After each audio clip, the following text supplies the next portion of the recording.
All right, let's talk about something that's so important. We sometimes take it for granted, fire safety. The stuff we're going to cover in the next few minutes isn't just trivia, it's a tool, a skill that could literally save a life. So let's get right into it. Okay, let me ask you a straight question. Imagine a fire starts in your home, right this second. Do you know exactly what to do? That tiny moment of hesitation, of uncertainty, that's what we're here to get rid of today. So, first things first. To beat any threat, you've got to understand it. And you know what? Fire prevention isn't some complicated mystery. It's actually pretty simple science. It all starts with knowing what a fire needs to exist in the first place. This right here, this is the whole secret. It's called the fire triangle. See, a fire needs three things to survive. Something to burn, that's the fuel, oxygen from the air, and of course, heat. But here's the magic trick. Take away just one of those three things, and the fire just goes out. It can't exist. That one idea is the why behind basically every fire safety rule there is.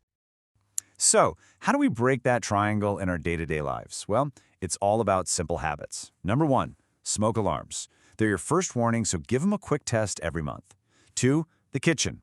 It's where most home fires start, so please, never walk away from a hot stove.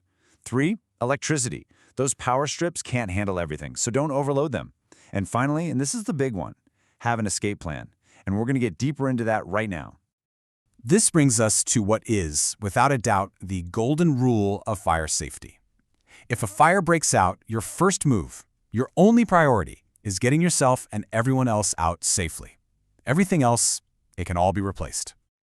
Let this phrase just burn itself into your memory. Your safety comes first. When in doubt, get out. It's so simple. If you ever have that moment where you think, I'm not sure if I can handle this, that's your cue. Don't be a hero. Just get out.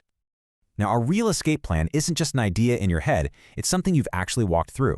First, every single room needs at least 2 ways out. Second, you need a designated meeting spot outside. That way, you know instantly if everyone's safe. Third, if there's smoke, get low and go. The clean air is down by the floor. And finally, before you ever open a door, check it for heat with the back of your hand. If it's warm, don't open it. There's fire on the other side.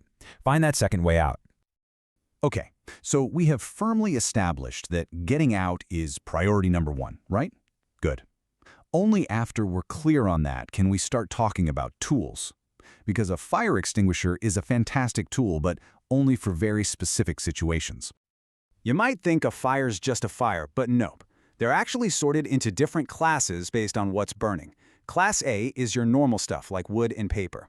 Class B is flammable liquids like gasoline. C is electrical, and K is for kitchen grease fires. And this is so important because if you throw water on a grease fire or an electrical fire, you can make things 100 times worse, like explosion level worse.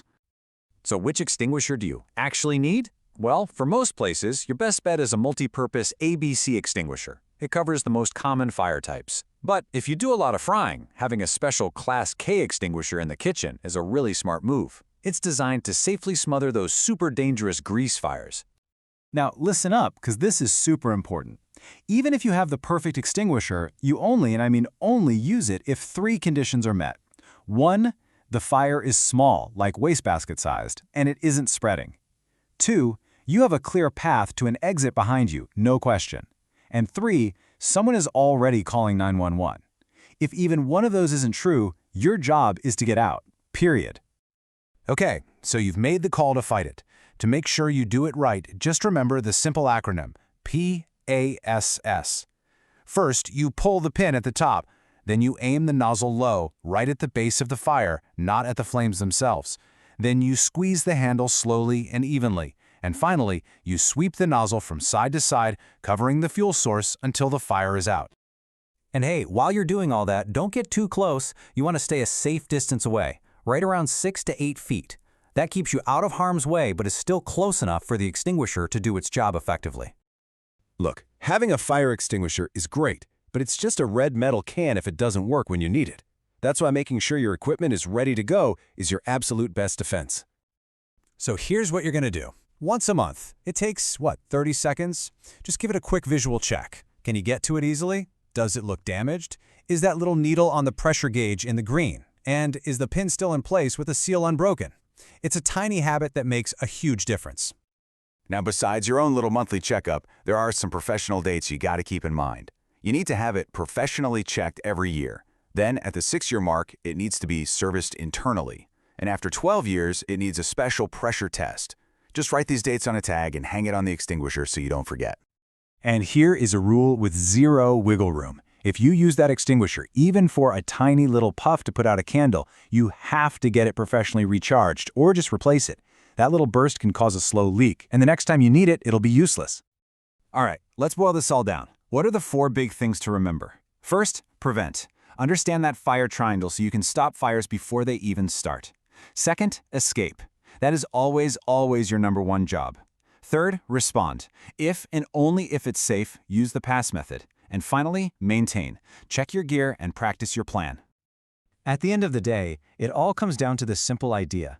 Being prepared isn't something you do once. It's a habit. It's the regular training, the quick family drills, and those simple equipment checks that truly save lives. So I'll leave you with this one last thing to think about.